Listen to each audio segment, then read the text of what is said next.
Rural Americans deserve access to the best of what our nation has to offer, especially healthcare. Across every state and every community, America's rural hospitals are the first line of defense, protecting our families, neighbors, and loved ones. No matter where you live, hospital care doesn't clock out. They're there 24 hours a day, 7 days a week, 365 days a year. Each year, America's over 5,000 hospitals care for millions of patients, providing 24/7 emergency care, delivering babies, cancer treatments, and other life-saving care that patients rely on. Behind every one of those patients are doctors, nurses, and caregivers working tirelessly to keep people healthy and safe. Hospitals are our community's lifelines. They employ our neighbors and keep our families healthy. But now, some in Congress are threatening access to care. Tell Congress, protect patient care to keep America strong. Don't cut rural health care.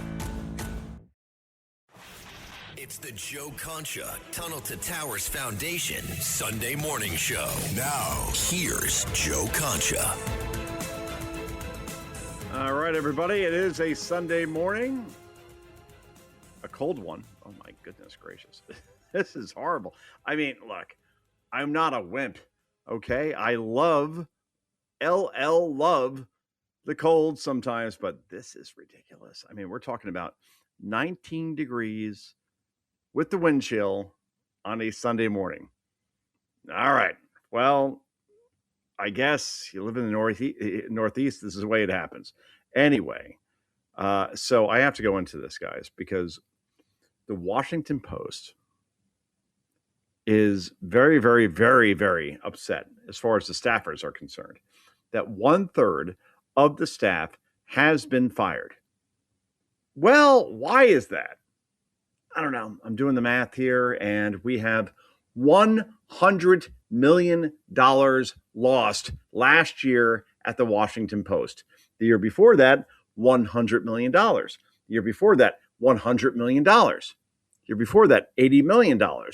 I don't know. You add this up over 10 years, we're talking about $1 billion loss, which for any company is a very, very bad thing. Nevertheless, these staffers who just got fired believe that it's a charity somehow, that when you work somewhere, regardless of if the company is losing that much money, well, we deserve to work anyway, because I don't know quite why, but here's cut number 2. Go. Hey, we do. Who makes the post? We do. Who makes the post? We do. Who makes the post? We do. Welcome, Ben Brash. Yep, congrats. You're not getting your job back. Meanwhile, here is Brian Stelter of CNN, the senior media correspondent, who, of course, takes this take on the layoffs at the Washington Post. Cut number 3, go. We heard on Wednesday from the Post Union saying maybe Bezos is not the best owner for the Post anymore at all. The Post Guild said in a statement, quote, "If Bezos is no longer willing to invest in the mission that has defined this paper for generations and serve the millions who depend on Post journalism, then the Post deserves a steward that will." But on Wednesday, I also interviewed Post editor Matt Murray, who was the public face of these layoffs. He told me he believes Bezos is still committed to the Post. Murray said, quote, "I can say from my perspective, Jeff is nothing but supportive of getting the house in order and being positioned for growth." Yeah, so Jeff Bezos, who is the richest man in the world, should invest in the Washington Post. Invest. What does that mean exactly? Let me think about that. Oh, that means charity. Invest is something you do as an entrepreneur to make money. Ultimately, I invest in gold. I invest in silver. I invest in tech, AI. My goal is to make money. If I invest in the Washington Post, I will lose money. $100 million per year kind of money. So the argument is that Jeff Bezos, because he's the richest guy in the world, should absorb this loss in the effort to keep a liberal perspective in the whole mainstream of media. And that's a whole bowl of wrong, my friends. It really is. Anyway, here is the best part of all this. Brian Stelter, who's a media critic like me, I guess, talking about how when X/Twitter was going to go under Elon Musk because too many people were taking their ad revenues out of Twitter, well, the company may go under. And Brian Stelter comes to this exact equation that I have on this as far as what happens when supply and demand, the supply goes away. Well, then therefore, the demand goes away. This is cut number 4. Go. He did acknowledge on stage, advertisers might kill his company. If really no one's willing to advertise on X, then that is going to kill his company. But that's the free market deciding. Yes, the free market, Brian. Wow, go figure. Because you didn't support that as far as the Washington Post and all these people losing their jobs now. The free market decides these things. And right now, what we're talking about, the Washington Post or the New York Times or the Daily News or anywhere, MSNBC, CNN, the market does not support this stuff because it is A, dishonest, B, biased, C, insufferable. So you combine those 3 things and then, wow, look at that. You're not going to have demand. When you don't have demand, there is no supply. When that does not happen, therefore, your company goes under. It's really that simple. Anyway, Tim Walz, good for him. He met with Donald Trump, at least over by phone, and they came to an agreement that we need to have some sort of, agreement around ICE and all the executions they're doing as far as arrests in Minneapolis. That is not sitting well with the left, to the point where now we have actually the left outside of Tim Walz's residence trying to shame this guy into, how dare you? What are you thinking as far as Donald Trump? You talk to this guy? Oh my goodness gracious. This is cut number whatever. Go. Governor Walz, you have the power to stop this. That's right. You have the authority to enforce the law. Tell him. You have the responsibility to protect families, not break them apart. That's right. We are demanding legalization for all, not half measures, not political compromises, not silence dressed up as progress. We truly hope that what we are witnessing now with Operations Metro Surge is the moment you finally grow a pair and do what is right before you exit the governor's office. Legalization for all is not radical, it is necessary. So what's happening there is basically that the left hates Walz because he actually spoke to Trump and tried to come to some sort of, compromise as far as ICE. And now the right hates Walz because he's Tim Walz. So a man without any jurisdiction at this point. Anyway, oh boy, this is where it gets better. In Somalia, of all places, they are now starting a one-vote voter ID, which is really, really a tough thing right now because Ilhan Omar is against that here in the United States, but yet Somalia is saying, you know what? In our third world country, we think that if you want to vote, have an ID, show up, and that should prove who you are. Therefore, votes are legitimate. This is actually happening. Cut number 5, go. Somalia's electoral authorities have started issuing voter ID cards across Mogadishu as the capital prepares for its first direct municipal council elections in decades under a one-person, one-vote system.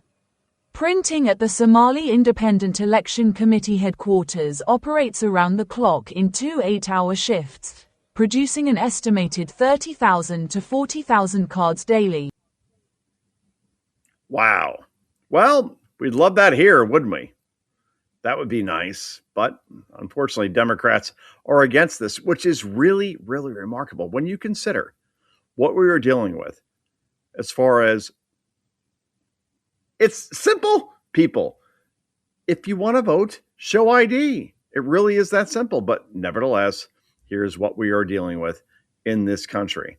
Meanwhile, I hate what's happening here at the Winter Olympics, where we have woke skiers now apparently going off on the U.S., on foreign soil. This drives me crazy. And, the biggest irony of all time is that this skier is named Hunter, which kind of makes sense on some level. Hunter Biden leads to other hunters. Cut number 8. Oh boy. We'll play it and I'll react afterwards. Go. It brings up mixed emotions to represent the U.S. right now, I think. It's a little hard. There's obviously a lot going on that I'm not the biggest fan of, and I think a lot of people aren't. If it aligns with my moral values, I feel like I'm representing it. Just because I'm wearing the flag doesn't mean I represent everything that's going on in the U.S. So yeah, I just kind of want to do it for my friends and my family and the people that support me getting here. Yeah, guy. Leave. It's very simple. Go to another country. If you're so embarrassed of the United States, just say it's easy. I'm sorry. I represent the United States. I am proud of my country. I don't agree with everything going on, but at the same time, I am proud to be here. That's it. That's all you have to do. But here we go.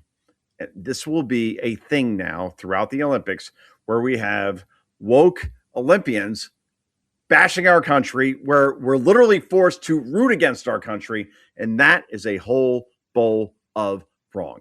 This is the Joe Concha Tunnel to Towers Sunday Morning Foundation Show. Back with more in just a moment. It's the Joe Concha Tunnel to Towers Foundation Sunday Morning Show.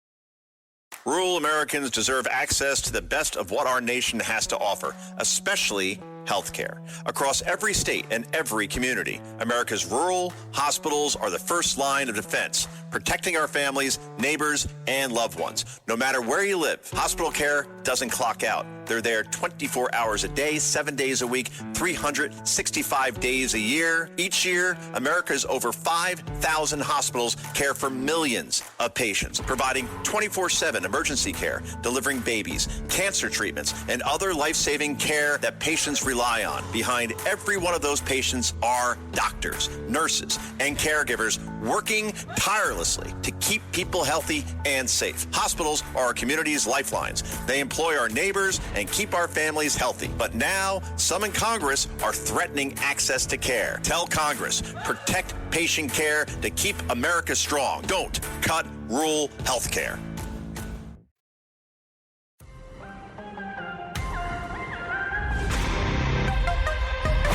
It's the Joe Concha Tunnel to Towers Foundation Sunday Morning Show. Now, here's Joe Concha.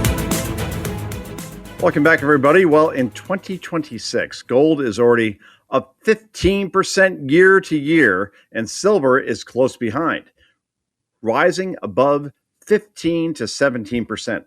Big banks are paying attention. JP Morgan just raised its gold forecast to $6,300 an ounce by year end.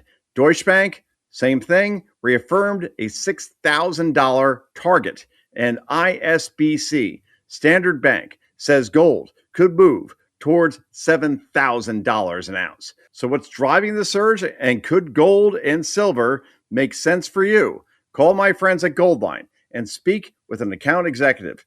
Goldline has been in business since 1960 and is owned by a Fortune 500 company and offers competitive pricing with free insured delivery. And yes, physical gold and silver can be added to an IRA.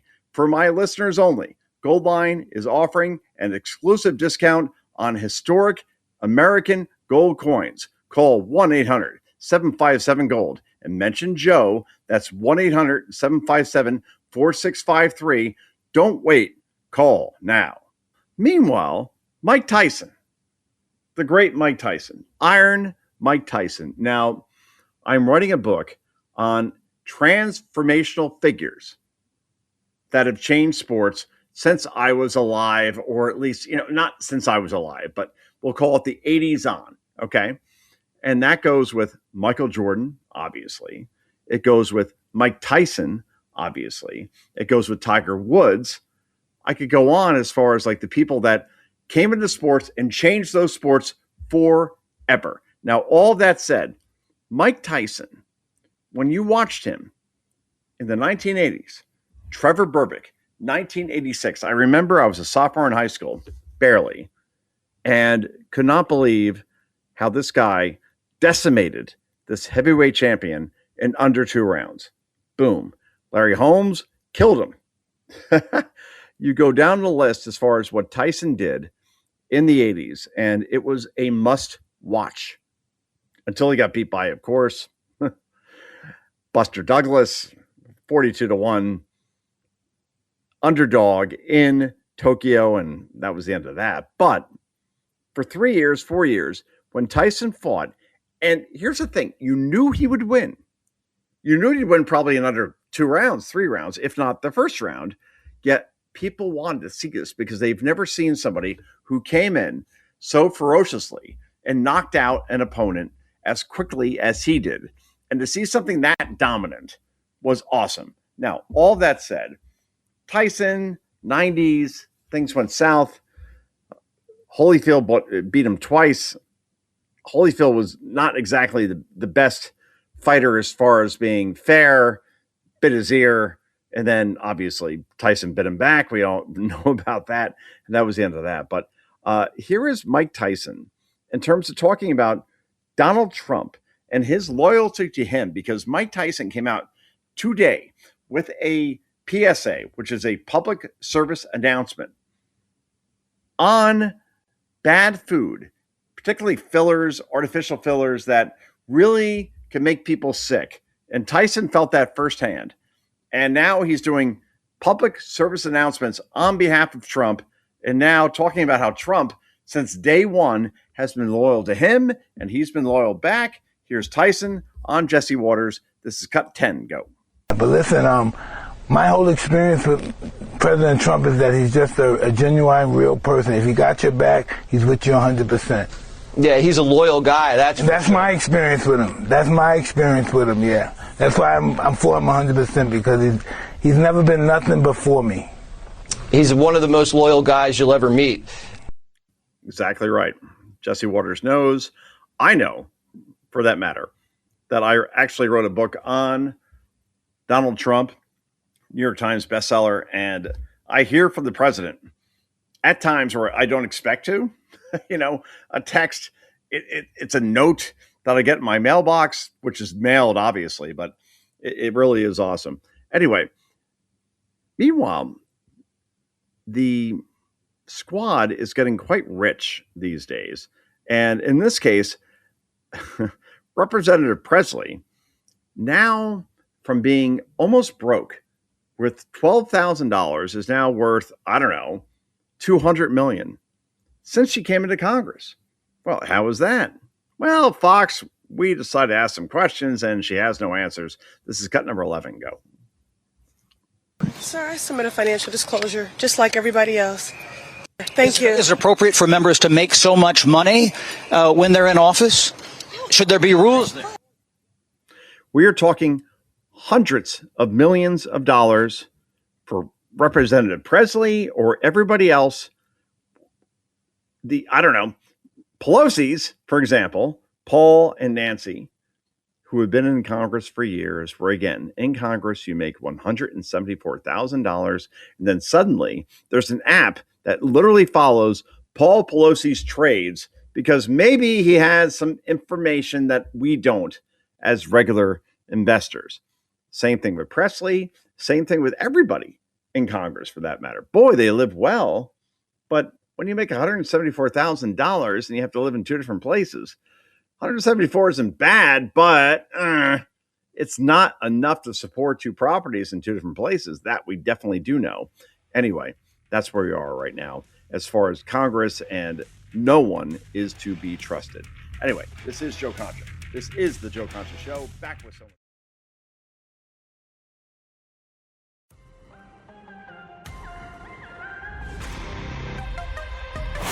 It's the Joe Concha Tunnel to Towers Foundation Sunday morning show. Now, here's Joe Concha. right, so people ask, who will be the Republican nominee for 2028? I think, like you, this is a foregone conclusion. This is a rhetorical question. J.D. Vance will be the nominee. Marco Rubio will be the vice presidential nominee. It's not even close here, people. Who else would you actually consider? Nikki Haley? DeSantis, who I really, really like. I do. But not right now, not his time. 2036, 2042, yeah, sure. No problem.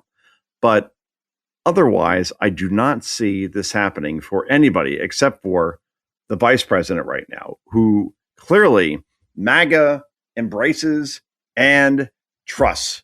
Same thing with Marco Rubio as far as the Secretary of State. He's also the national security advisor, future head coach of the Miami Dolphins. Name it. This guy is doing 100 jobs.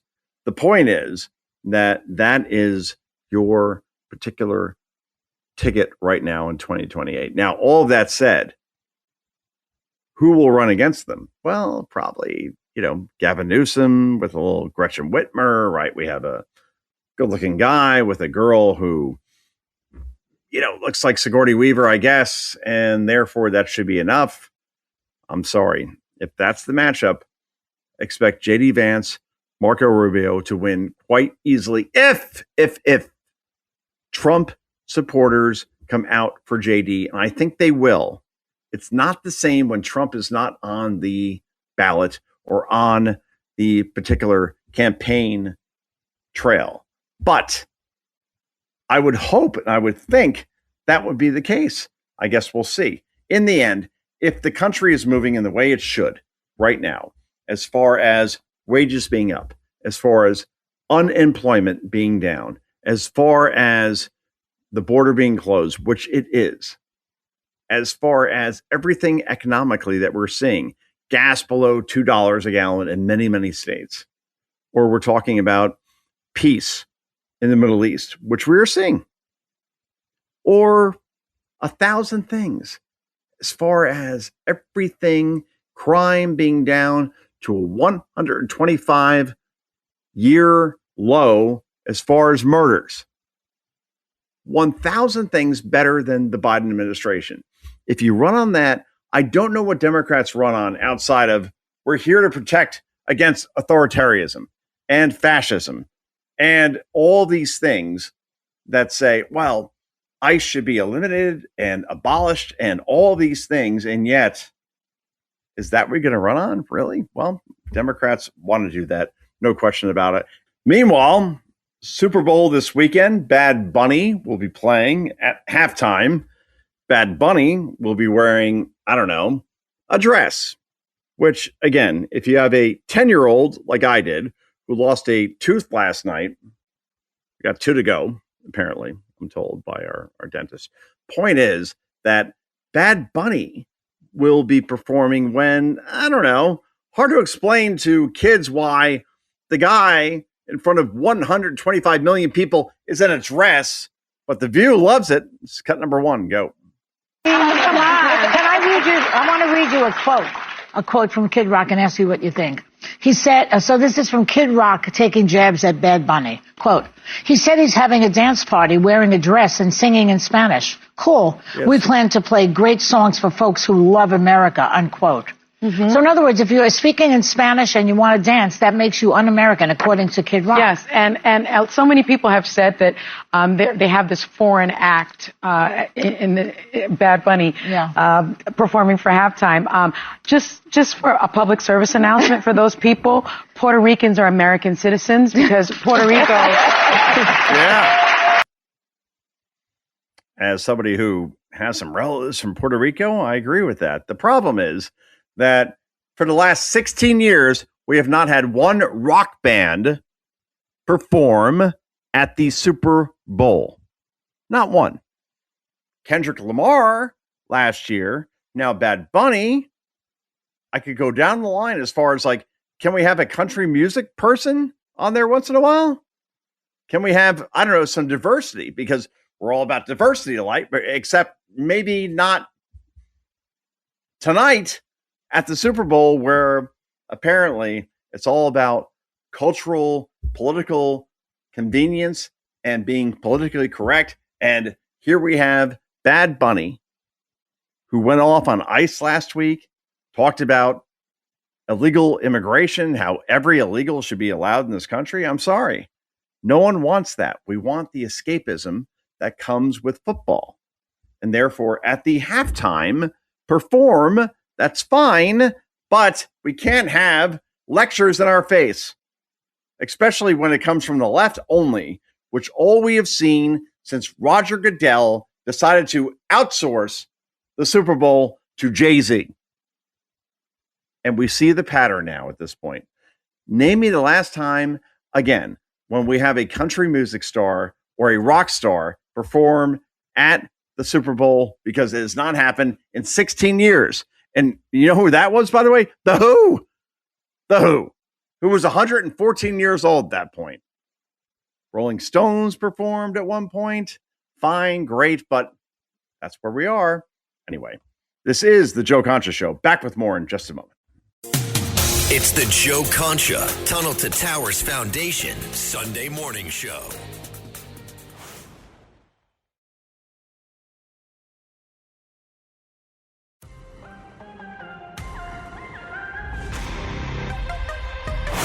It's the Joe Concha Tunnel to Towers Foundation Sunday Morning Show. Now, here's Joe Concha. Welcome back, everybody. So, voter ID is probably the most common sense thing in the history of this republic. Now, let's think about this for a moment. We are talking about something that 9 in 10 Americans actually support. 9 in 10. Let's think about that for a moment. No one agrees on 9 and 10 on anything in this country, except for voter ID, I guess, because it only makes sense. And yet Democrats are fighting tooth and nail as far as Chuck Schumer, for example, calling this Jim Crow 2.0. And that's the same thing that Joe Biden did. And now Kamala Harris.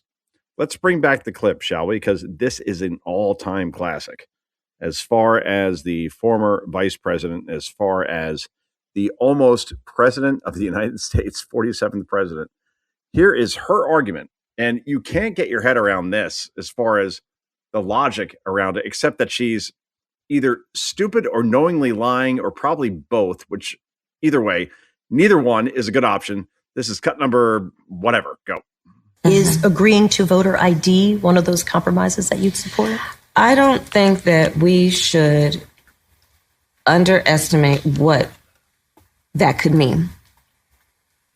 Because in some people's mind, that means, well, you're going to have to Xerox or photocopy your ID to send it in to prove you are who you are.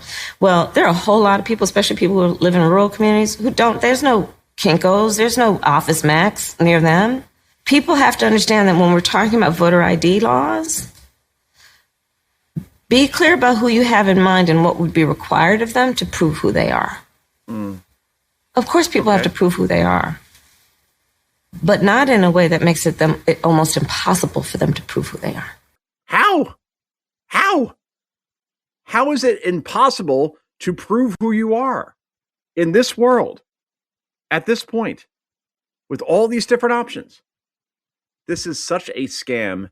It's not even funny. And even CNN has a poll that shows that everybody, including blacks, including Democrats, including everybody on this planet, loves voter ID because it only makes sense. This is cut number whatever. 85% of white people favor it, 82% of Latino, 76% of black Americans favor it. So the bottom line is this. Voter ID is not controversial in this country. A photo ID to vote is not controversial in this country. It is not controversial by party, and it is not controversial by race. The vast majority of Americans agree with Nicki Minaj that, in fact, you should have a photo ID to be able to vote. So if the numbers are that strong, why on earth would Democrat leadership be opposed to it? Yeah. You know why. You know why. Thank you, Larry O'Connor. Anyway, there's nothing really here to add except for the fact that, unfortunately, this legislation needs more than 60 votes in the Senate, and almost every Democrat is against it now at this point because that's what they're told to vote. That's what they're told to say. Outside of a John Fetterman, again, we don't live in a normal world anymore. So it goes back to the basic question. Do we blow up the filibuster? If you're a Republican, do you do that? Trump says yes. John Thune, who is the Senate Majority Leader, is apprehensive about doing that.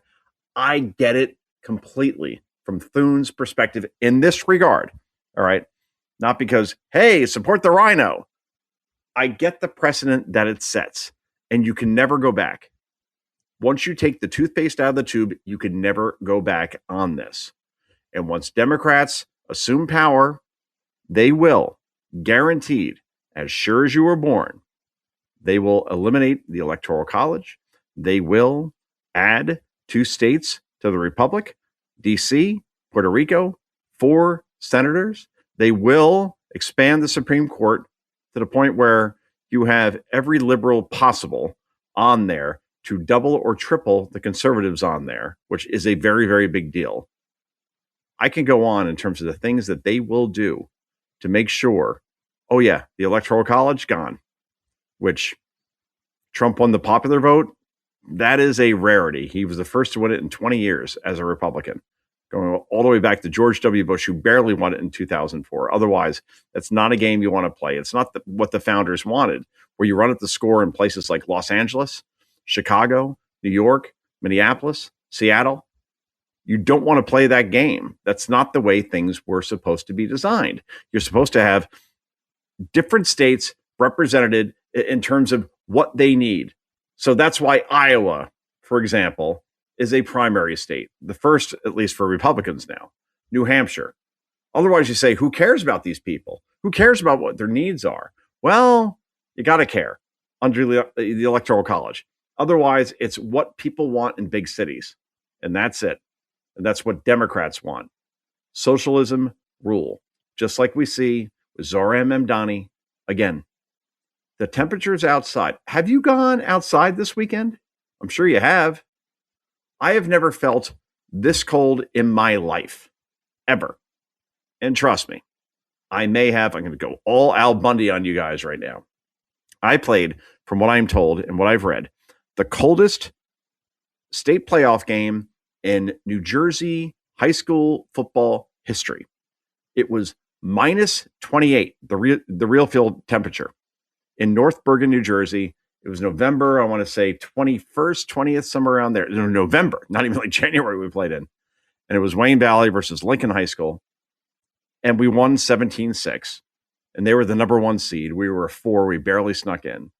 And funny story, I'll make this 30 seconds, I swear. So I played defense online, defensive end. And the tight end would come up and play either with his gloves on or off. I didn't notice this at first, but he would come up with his gloves on. So I knew it was a run because he can't catch the ball, because these were like mittens. They weren't like, the type of gloves we see now on your average NFL player, right? Which makes them actually help catch the ball better. No, these were like big, puffy mittens. And then one play I see the mittens are behind the huddle on the field. I'm like, oh, run play. I never had a better game in my life. Let's see, had 2 sacks, recovered 2 fumbles. I was Lawrence Taylor for a day because I knew what was coming. It's not hard when you know what's coming, right? So the point is that it is that cold out now. And 17 people have died of hypothermia, as far as we know from last weekend. Who knows what happened Friday night, Saturday night in this city? We're going to get the numbers today. Zohran Mamdani, directly responsible for this. Get these people into a homeless shelter. Don't talk about collectivism. Don't talk about the dignity of people who need to live on the street. I mean, this is insane stuff. And that's what Mamdani wants at this point. And he doesn't care about the death toll. And apparently the New York media, wake up. My point around all of this is that That's where the Democratic Party is going. They see Mamdani as somebody who can carry this party into the next chapter. He is not the roadmap. AOC is not the roadmap. Bernie Sanders is not the roadmap. Elizabeth Warren is not the roadmap. And certainly Pete Buttigieg is not the roadmap. And Gavin Newsom is not the roadmap. Find me the roadmap on the Democratic Party, because I can't find it. These are not your daddy's donkeys anymore. Remember, it was John F. Kennedy, Democrat, 1961, inherits a recession from Dwight D. Eisenhower, Republican. And all of his advisors said, sir, you have to make sure that you raise taxes in order to get out of this thing. That was the whole thought process. And Kennedy defied that completely, actually cut taxes as precipitously as we've seen of any president to that point. And what was the result? 6% GDP. Actually, the 60s economy, at least for half that decade, was phenomenal because of that tax cut. Then we have also, oh, by the way, a beefed up military, which again, we don't see from Democrats very often. That's what JFK did. And we saw what happened as far as the Cuban Missile Crisis and winning that stare down. Not exactly easy. Watch the movie 13 Days with Kevin Costner sometime. But yeah, that was a huge victory for Kennedy as well. And then he believed in a merit-based system. Wow, what are the odds on that, right? Actually not thinking about a position based on somebody's color or based on their ethnicity, but are they the most qualified person for the job? This was MAGA Kennedy back in 1961 to his unfortunate assassination in 1963. But you see why RFK, maybe now Jr., is part of the Trump administration. Maybe it was in the DNA all along. And then you see Bill Clinton in the 1990s. Now think about the way he governed. All right. Get Monica out of your head. Get Epstein out of your head. In terms of governing, street smarts, this was a guy who negotiated with Newt Gingrich a balanced budget amendment, believed actually that the era of big government was over, passed welfare reform with Republicans who held a massive majority in the House. This was smart. Democrats now think they have to resist on everything as far as what Trump wants to do, including things like, I don't know, the SAVE Act and voter ID, just to resist, to show their MS Now audience, their CNN audience, their New York Times audience, whatever is left of the Washington Post audience, that they're fighting, without realizing that maybe a majority of your voters, not the ones that are on the far left, but at least independents, at least those blue dogs that are still around, may think that, hey, that's a good idea to negotiate on things like the SAVE Act because everybody supports having voter ID, but they won't do it. They resist. Bill Clinton understood that, hey, there are certain things that we need to pass that will be popular with both parties, whether that's the Crime Act of 1994, which was as stringent as anything we have seen from a Democrat or a Republican. Clinton deported as many people as we ever saw in our lifetimes to that point, as far as illegals in this country, literally called them illegal aliens during the State of the Union address in 1994, 95, 96, 97, before it became like taboo in the Democratic Party. And then again, a balanced budget amendment. I am sorry. I don't care who you are as far as being president, Democrat, Republican, alien, it does not matter. Alien in terms of like from space. If you pass a balanced budget amendment and you stick to that, I'm voting for you 1 billion times. I don't care what party you represent. Don't spend money you don't have. That was Clinton. Now, here we are, the Democratic Party, and look who they're running. All people that will resist Trump on every turn, block ICE, want to abolish ICE, want to do all these things as far as raising taxes like we're seeing in Virginia. I mean, we're talking 25 different proposals to raise taxes in the Commonwealth of Virginia. A candidate who actually ran on affordability is doing this. In other words, the Democratic Party, if they say they're going moderate, whatever Gavin Newsom tries to sell, it does not matter. They will go far left and they will try to retain power any way they can, no question about it. Meanwhile, speaking of power, I have to tell you about gold and silver, my friends, because it is skyrocketing as far as an investment is concerned. I know this, I own it, so I wouldn't say this if I didn't believe in it, no question about it. Gold, already up 15% in 2026. We're only in February, and silver close behind. Major banks like JP Morgan, Deutsche Bank are now projecting gold prices around $6,000 an ounce or higher. Want to know what's driving the surge? Call my friends at Goldline. They've been in business since 1960 and offer competitive pricing with free insured delivery. For my listeners only, call 1-800-757-GOLD and mention Joe. That's 1-800-757-4653. Call now. And this has been the Joe Concha Show. Thank you so much for tuning in on this Sunday morning. Please stay warm wherever you are. It's going to get better. Trust me. We're back tomorrow night, wherever you hear this show, whether it's New York on WABC, nationally syndicated around the country at 9 p.m. Either way, I got two words for you. Until then, bye-bye.